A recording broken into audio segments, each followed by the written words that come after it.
Inilah cerita manhwa yang tipikal masuk ke dunia game, tapi dia malah disukai sama semua villain di gamenya. Dan inilah manhwa yang baru rilis, yang diadaptasi dari sebuah novel yang memiliki genre harem dan action. Jadi bakal menarik lah ceritanya. Jadi, bagaimana para villain di gamenya ini bakal merebutkan MC, yang seorang murid biasa dan cupu. Dan judul manhwanya Fated to Love by Villain.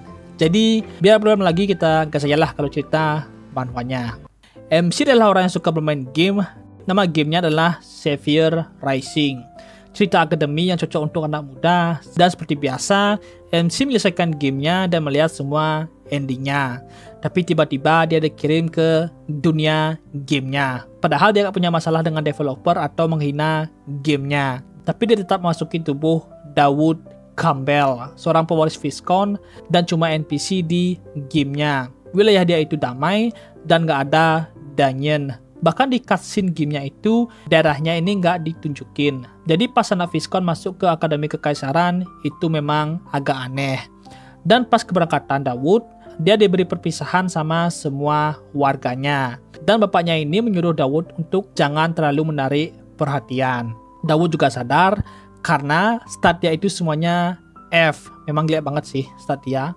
Tapi dia mendapatkan quest untuk masuk ke akademi.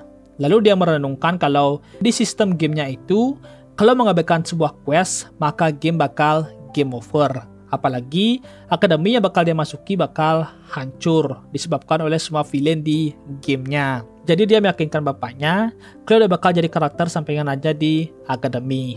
Tapi dari awal perjalanan ini, dia malahan bertemu dengan salah satu villain gamenya, Elnor Elinaris La Tristan atau Elnor Seahouse Darah.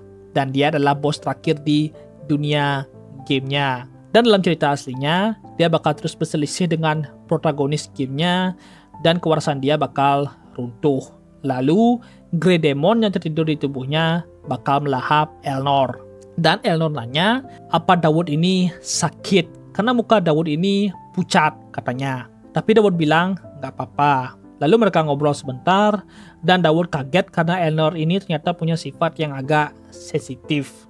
Dan Dawood bilang kalau Elnor ini baik. Jadi Elnor nanya, apa dia pernah mendengar rumor tentang dia atau pernah bertemu sebelumnya. Jelas, Dawood gugup di depan Elnor. Dan pas Dawood melihat pemandangan di luar, dia melihat batu besar mengarah ke kereta mereka. Jadi, Dawood langsung memperingati Elnor, tapi sebenarnya dia ingin berlindung ke Elnor, karena Elnor punya item perlindungan diri. Dan pas Dawood bangun, dia sudah berada di atas Elnor. Dan Elnor cukup kaget karena ini pertama kalinya dia didekati oleh seorang pria. Dawood jelas gak bisa ngomong apa-apa. Jadi Elnor nanya, nama Dawood ini siapa? Jadi Dawood memberitahu namanya, dan Elnor gak akan melupakan nama Dawood ini. Lalu Dawood mendapatkan pesan kalau dia mendapatkan perhatian dari villain, dan syarat untuk special gift dia sudah terpenuhi. Dan ada butterfly di sekitar mereka. Lalu mereka naik kereta kuda untuk pergi ke akademi. Dan Dawood sambil membaca hadiah tadi. Dia mendapatkan gift Fated Attraction. Jadi, dia bakal mendapatkan berbagai hadiah jika dia memiliki banyak perhatian dari orang yang memiliki sifat jahat. Dan dia juga sadar kenapa dia dulu nggak bisa menerima sifat jahat itu. Karena di wilayah dia itu semuanya bahagia. Dan dia ngecek lagi skillnya, yaitu Desperate Survival, yang memiliki rank tanda tanya. Ini akan memberikan Dawood stats kalau dia berada dalam bahaya. Dan skill Deadly Charm, rank tanda tanya. Ini membuat dia lebih mudah mendapatkan ketertarikan dari orang yang memiliki sifat jahat. Semakin ekstrim situasinya, maka bakal makin kuat efeknya. Dawood senang dengan skill Desperate Survival karena pasti berguna nantinya. Tapi dia ragu dengan skill Deadly Charm ini, karena dia tahu siapa saja yang memiliki sifat jahat di dunia gamenya. Dan mereka semua berbahaya. Seperti seorang warrior yang gila bertarung, sword guard yang menebas siapapun di 3 langkah di dekatnya, assassin yang akan membunuh siapapun kalau dia dibayar, dan penyihir hebat yang moralnya sudah tumpul. Tapi dia heran kenapa skill dia itu memiliki rank tanda tanya, padahal dia ini sudah seorang veteran di gamenya. Lalu dokter yang mengobati Daud ini memberikan peringatan ke dia kalau sebaiknya jangan dekat-dekat dengan Elnor karena Elnor ini punya banyak musuh dan Daud cuma bilang kalau dia bakal mengingat perkataan dia. Tapi Daud sudah terlibat dengan Elnor. Dan pas memikirkan ini, dia dipanggil sama gurunya karena bakal ada evaluasi praktis dan dia bakal melawan kandidat hero Elia Chrysanax, protagonis dalam Sapphire Rising. Ya, MC gamenya cewek. Jadi nggak bakal ada unsur NTR-nya. Kayaknya, nggak tahu sih. Daud jelas ketakutan apa dia bakal bisa menang nantinya. Lalu Elnor baru balik aja setelah mengurus beberapa masalah. Dan wakil ketua OSIS frustasi dengan kelakuan Elnor. Lalu mereka ngobrol soal beberapa banyak tubuhnya dan masalahnya Elnor. Dan wakil ketua OSIS juga memberitahu soal ujian masuk yang masih berlangsung. Dan dia bilang soal Elia dan Daud. Elnor manggil nama Daud dan ini membuat wakil ketua OSIS heran. Tapi Elnor bilang kalau Daud itu memang aneh. Lalu Daud yang berhadapan dengan Elia gemetaran. Dan dia ini dihina sama murid lainnya. Tapi dia sadar kalau ini situasi yang berbahaya. Jadi skill dia pasti berguna nantinya. Dan pas Daud berpikir, Elia nebak kalau Daud ini lemah banget. Padahal Elia ini ingin menghajar Daud karena dia ini dekat dengan Elnor. Ya, dia benci dengan keluarga Tristan. Dan Daud sudah tahu dengan drama yang dimiliki sama keluarga mereka berdua. Jadi dia nggak bisa membatahnya. Tapi caranya Daud bisa bertahan hidup dengan membuat Elia emosi dan serius menyerang dia. Jadi Elia yang emosi langsung menerjang Daud, tapi Daud berhasil menghindari serangannya. Dan muncul pesan kalau bahaya terdeteksi dan skill dia ini aktif menjadi rank X. Dan Daud memukul Elias dan membuatnya terbang keluar arena. Semuanya jelas kaget, jadinya sekarang dia menjadi perhatian semua murid dan para guru. Lalu para guru rapat soal Daud yang kemungkinan menang melawan Elias itu 0%. Tapi dia berhasil menang dengan suatu cara. Jadi para guru ini menyimpulkan kalau Daud ini bisa aja seorang jenius. Jadi mereka sekarang bakal mengawasi Daud apa dia bakal berguna nantinya. Lalu di kamarnya, Daud melihat berita dia yang dilebih-lebihkan. Dan dia mendapatkan pesan kalau ketertarikan Elnor meningkat. Dan ini jelas membuat Daud heran kenapa Last Boss bisa tertarik dengan dia. Dan dia mendapatkan pesan lagi kalau dia mendapatkan Tristan Sword Technique. Dan dia juga melihat profil Elia yang ada di sana. Dan stat penasarannya itu 4. Ini jelas membuat Daud heran kenapa Elia bisa di sana. Padahal dia nggak punya niat jahat dan nggak tertarik dengan Daud. Tapi tiba-tiba ada ketukan pintu dan ternyata di luar pintu adalah Elias. Daud jelas heran dong. Tapi Elia datang karena dia ingin dekat sama Daud. Tapi Elia duluan diusir sama penjaga asrama. Tapi dia kesal kenapa Daud ini nggak nurut aja. Lalu dia tabrakan dengan Elnor di koridor. Dan Elia sempat mengingat masa lalu dia. Dan Elia ini marah banget. Tapi Elnor nggak peduli dan mau barang dia dikembalikan. Dan Elia membuat kesalahan karena dia memberitahu lokasi kamarnya Daud. Dan ini membuat Elnor marah dan melarang Elia mendekati Daud lagi. Dan Elnor ini nggak bercanda. Jelas dong, Elia makin penasaran kenapa Elnor bisa tertarik dengan Daud. Lalu mereka bakal melakukan ujian penempatan kelas. Karena Daud mengalahkan Elia, seorang kandidat hero, jadi dia dimasukkan ke grup level tinggi. Dan dia heran kenapa rasa penasaran Elias meningkat. Tapi Daud fokus saja ke ujiannya sekarang. Dan Elnor yang bakal menjadi pengawas ujiannya. Jadi mereka masuk ke dungeon dan mereka sadar dengan sesuatu yang aneh. Dan Daud langsung tahu kalau ini adalah event Elnor. Daud juga sadar kalau orang yang ada di sini itu adalah orang yang penting untuk cerita ke depannya. Dan Daud langsung bergerak dan membuat rencana. Kalau di sini ada ruangan besar dan mereka disuruh ke sana agar lebih aman melawan asasinnya. Tapi Daud bakal menunggu di sini karena penting sambil menunjukkan wajah serius. Lalu Daud yang ditinggal sendirian merenung soal incaran asasinnya itu adalah Elnor, bukan dia. Jadi dia bakal menjauh dari skenario ceritanya. Tapi dari belakang dia dipanggil. dan pesan situasi berbahaya langsung muncul di hadapannya. Lalu suster ini nanya ke Elia apa Daud bakal oke-oke saja ditinggalin sendiri. Elia bilang pasti nggak apa-apa lah. Lalu Daud yang berjalan bareng sama orang ini, dan orang ini mulai menunjukkan wujud aslinya dan mau menyerang Daud. Tapi Daud sudah sadar dan sudah bersiap, dan jelas membuat assassin ini kaget, dan dia langsung menyerang Daud. Tapi kita dilihatin dengan anggota party Elia yang berhasil mengalahkan semua assassin yang mengincar mereka. Lalu mereka menginterogasi assassinnya dan bertanya soal Husband. Elia nanya apa memang harus segitunya menginterogasi. Elnor balas kalau mereka kesini untuk membunuh dia. Dan Husband adalah assassin yang mengambil wajah seseorang setelah dia membunuhnya. Jadi sekarang mereka bakal tahu siapa incaran Husband. Elia sempat tanya apa hubungan Elnor dengan Daud. Tapi Elnor bilang kalau mereka itu cuma kenalan aja. Dan kita ke Daud yang sedang menghajar Husband. Sampai Husband ini merasa malu kalau dia kalah dengan Daud. Dan karena Daud menggunakan skill pedang Tristan, Daud mendapatkan pesan kalau teknik pedangnya itu meningkat. Jadi Husband mengira kalau Daud ini orang Tristan, dan dia kagum dengan Dashwood. Dan skill Daud yaitu Deadly Charm aktif.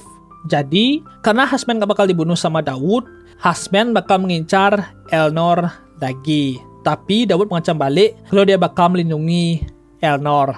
Dan ini membuat ketertarikan Elnor meningkat lagi.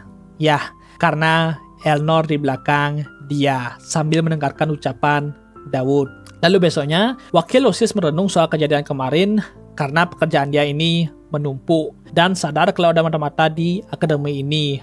Tapi Elnor malah merenung menatap ke atas dan membalas dengan seadanya aja. Apalagi orang yang bersama Elnor menerima hadiah, tapi cuma Daud sendirian yang gak mau menerima hadiah. Jadi dia mengira kalau Daud ini menghindari penyelidikan. Elnor menjawab, begitukah? Jadinya dia dilempari barang. Dan wakil OSISnya tanya, apa masalah Elnor ini? Karena dari tadi dia terus melamun terus. Elnor menjawab kalau dia mulai tertarik dengan seseorang. Siapa lagi dong kalau bukan Daud? Wakil jelas kaget dengan perkataan Elnor karena dia berpikir kalau kemungkinan Daud itu punya niat jahat. Elnor juga tahu, jadi dia bakal menguji Daud dari dekat. Lalu dia melihat pesan soal main quest pertama sudah selesai dan bakal terjadinya quest baru dalam 3 hari. Lebih tepatnya di hari penerimaan murid baru. Dan di cerita gamenya, di sini bakal dipilihnya job apa yang bakal dipilih sama protagonis gamenya. Tapi karena sekarang Elia memakai pedang, Daud juga bakal menggunakan pedang saja. Tapi masalahnya itu karena Elnor dan Elia memiliki quest di hari yang sama. Protagonis dan villain memiliki event di hari yang sama. Ini membuat Daud khawatir. Tapi pesan menunjukkan hadiah duplication pass. Jadi dia bisa niru skill Elnor. Tapi untungnya Daud punya cara agar dia bisa menghadapi event 3 hari nanti. Lalu dia pergi ke sebuah gudang perlengkapan lama. Dan di sana dia mencari barang Ultima of Divinity, dupa yang mengandung kekuatan 1000 tahun yang lalu. Dan pas dia mengambil barangnya, semua barang lainnya jatuh. Tapi dia malah menangkap seseorang cewek bernama Yuria. Dia adalah bos terakhir di chapter kedua gamenya. Ya, dia juga bakal jadi harem Daud. Dan Daud ingat kalau item tadi itu milik Yuria. Lalu pesan situasi berbahaya muncul dan Daud langsung diserang. Di sini Daud benar-benar kesusahan. Meskipun dia punya skill rank X, tapi tubuh dia bakal merasa sakit. Jadi dia mau damai, tapi Yuria terus menyerangnya. Tapi untungnya, Daud tahu cara agar bisa menghindari serangannya, yaitu jarak 3,5 langkah. Dan Yuria nggak bakal bisa mengalahkan musuh yang di luar jangkauan serangannya dia. Karena itu mekanisme dari kutukan Yuria. Jadi Yuria menyuruh Daud maju, tapi Daud nggak mau. Dan pas lagi tatapan itu, perut Yuria bersuara. Dan Daud ingat kalau ini adalah area pribadinya Yuria. Guru pun takut ke sini, jadi dia mengira kalau Yuria ini pasti lapar. Jadi Yuria dikasih biskuit. Yuria menolak, tapi pas dilemparin biskuit, biskuitnya langsung dihap. Karena memang susah komunikasi dengan orang yang lapar. Jadi Yuria membiarkan masalah yang tadi dan nanya dia ini siapa. Daud bilang kalau dia adalah orang yang disuruh untuk memberi makanan ke Uriah dan membawakan pesan tentang saudara dia yang baik-baik saja di kerajaan suci, dan kaisar nggak akan peduli jika Uriah itu hidup ataupun mati. Jadi dia menyuruh Uriah untuk diam-diam saja di sini. Lalu Daud pergi. Jadi Uriah ini berasal dari kerajaan suci dan alasan dia bersembunyi karena pedang dia itu evil item. Dan karena itu Uriah harus bersembunyi. Dan itu mengapa dia terkena kutukan 3 langkah. Lalu Uriah yang mendengar berita itu tenang dan tertidur lagi. Lalu besoknya guru memberikan info soal bangunan sekolah dan menyuruh mereka memilih jurusan yang mereka tekuni nanti.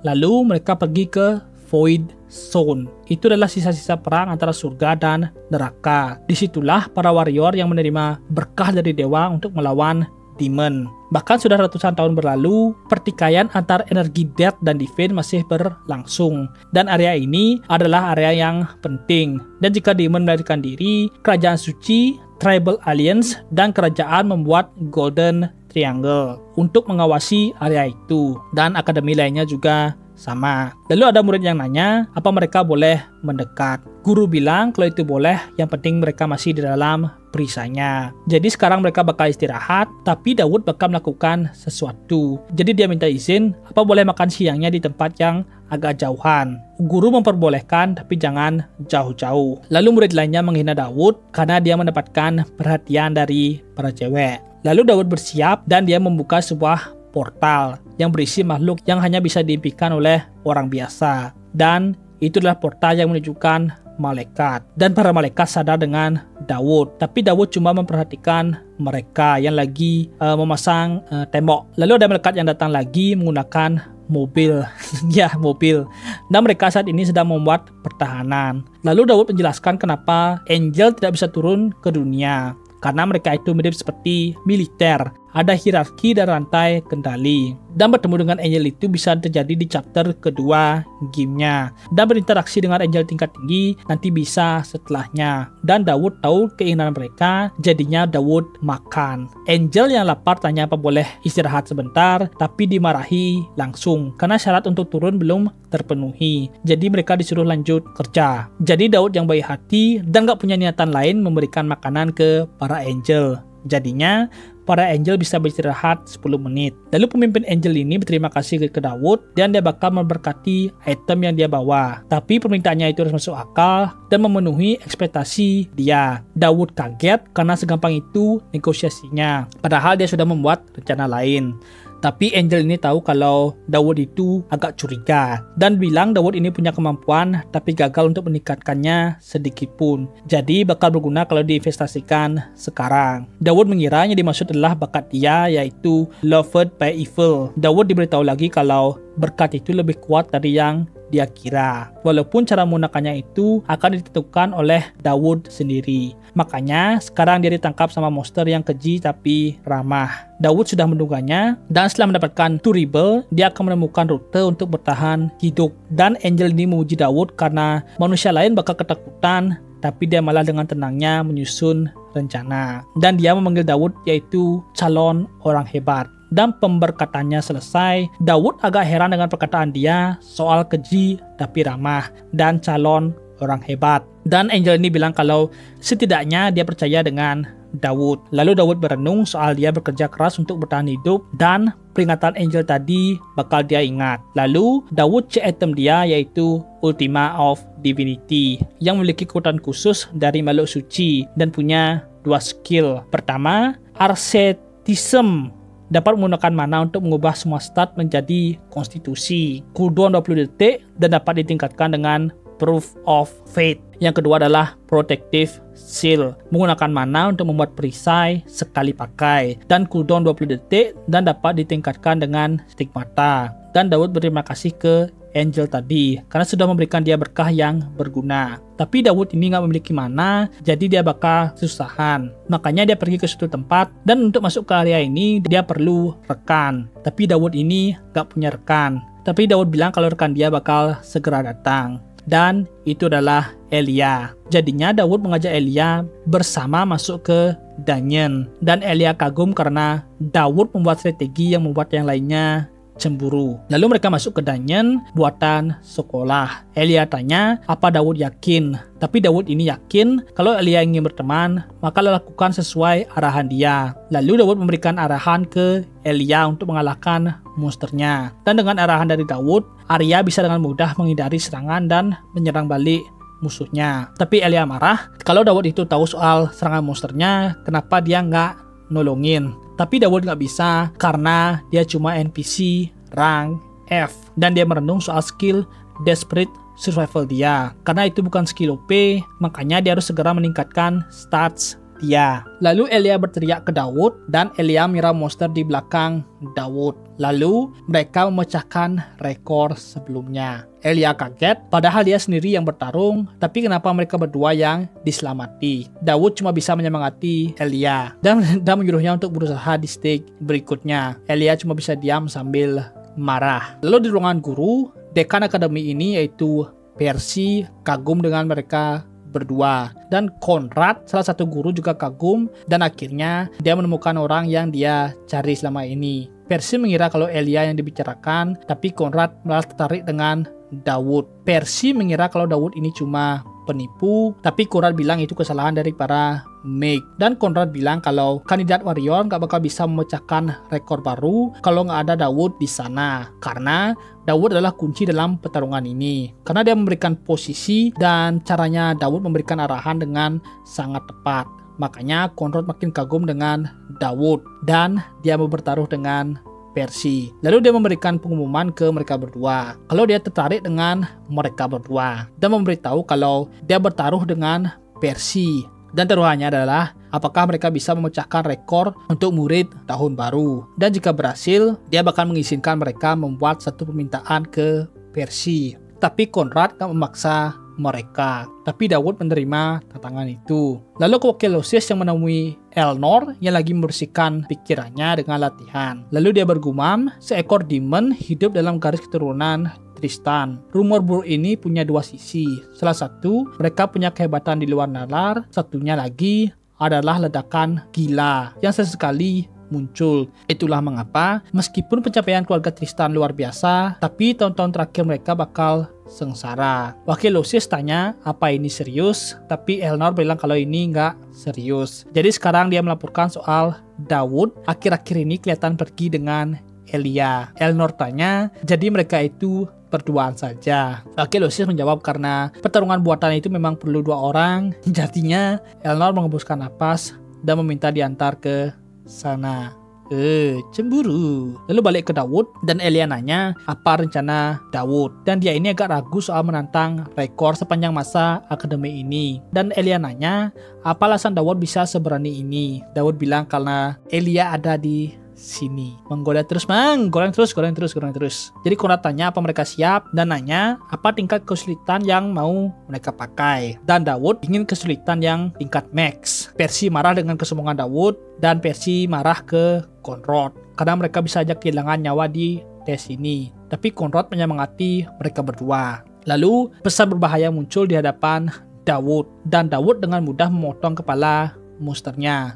Ini jelas membuat Conrad kesenangan, Elia juga senang. Tapi Percy kaget karena Daud ini ternyata kuat. Jadi Conrad bilang kalau Daud itu cuma pura-pura lemah. Bahkan dia bakal tertipu kalau nggak melihat kemampuannya langsung. Dan semakin lama pertarungan, maka monster bakal makin kuat dan mereka juga bakal makin kuat bersama. Dan untuk monster terakhir, Daud menggunakan teknik pedang Tristan level P. Dan Conrad langsung memberikan ucapan selamat ke mereka berdua. Tapi monster tadi masih ada yang bergerak dan bakal menyerang Daud. Tapi Conrad langsung muncul dan menghabisinya. Dan sekali lagi mengucapkan keberhasilan mereka karena telah menyelesaikan rekor akademi. Lalu Daud dan Elia menerima surat janji yang dapat meminta apapun ke Percy. Elia senang banget dan dia tanya ke Daud kenapa dia bisa setenang itu. Dan Elia memuji Daud dengan keterangan dia. Ya, padahal Daud sudah tahu semuanya dari game. Lalu Elia mau salam tinju karena mereka sekarang berteman. Dan Daud mau aja. Dan tingkat penasaran Elia meningkat lagi. Lalu Elia pergi dan Daud mendengarkan suara yang bilang kalau Elia itu orangnya friendly atau aneh sih.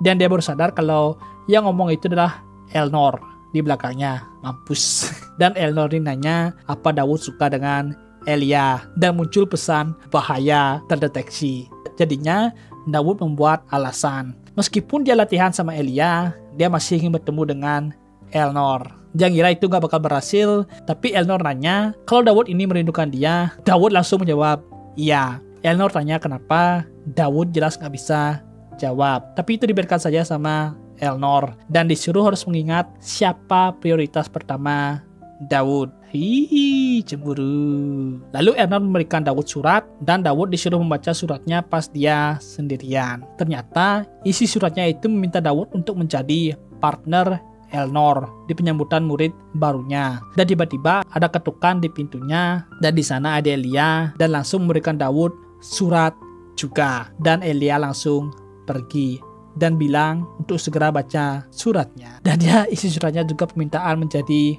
partner, bos terakhir dan protagonis. Jelas Daud bingung bagaimana ini bisa terjadi. Kalau dia milih Elnor, maka dia bakal dianggap sebagai penjahat sama Elia. Tapi kalau dia milih Elia, maka bisa saja Daud ini mati. Dan pas penyambutan murid baru, Elia jalan bareng sama Daud. Tapi Daud ini agak berbeda. Ternyata itu adalah klon yang Daud beli menggunakan poin yang dia miliki. Dan dia melihat pesan event double date. Dan jika gagal, maka dia bakal kena penalti. Dan pas dia mengkhawatirkan soal klon dia ini, dia mendengar suara raungan yang sangat keras. Dan ternyata itu adalah monster yang ditangkap. Lalu Elnor datang dan nanya ada bau di sekitar Daud. Dan Daud membuat beberapa alasan, tapi Elnor yakin ini dari Daud. Dan ini membuat Elnor malu-malu mau.